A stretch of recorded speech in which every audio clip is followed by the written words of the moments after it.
خودی کو کر بلند اتنا کہ ہر تقدیر سے پہلے خدا بندے سے خود پوچھے بتا تیری رضا کیا ہے۔ صدر مدرس صاحب اور میرے پیارے ہم جماعت ساتھیو، السلام علیکم رحمۃ اللہ وبرکاتہ۔ میں محمد مسعود رضا عبدالمجید پر میں ماڈرن ہائی اسکول کے 8ویں جماعت کا طالب علم ہوں۔ سب سے پہلے میں اپنے پرنسپل سر کا بہت شکر گزار ہوں جنہوں نے مجھے اتنے خاص موقع پہ لفظ کشائی کا موقع دیا۔ محترم سامعین، جیسا کہ آپ سبھی جانتے ہیں، ہر سال کی طرح اس سال بھی ہمارے اسکول میں یوم آزادی کا جشن بڑے جوش و خروش سے منایا جا رہا ہے۔ ہر ملک کی تاریخ میں کچھ ایسے بھی اہم دن اور سن ہوتے ہیں جن کی اہمیت کے پس منظر قوم اس کو یاد رکھتی ہے۔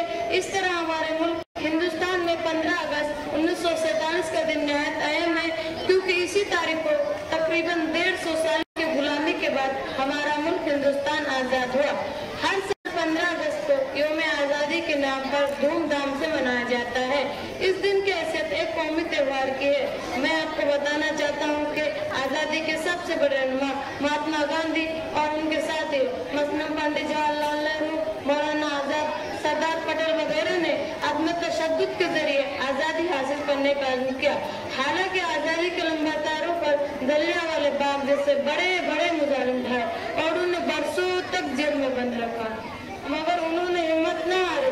لاکھوں مجاہدین آزادی کے سامنے انگریزوں کو گھٹنے ٹیکنے پڑے اور وہ 15 اگست 1947 کو ہمارا ملک ہندوستان چھوڑ کر بھاگ گئے۔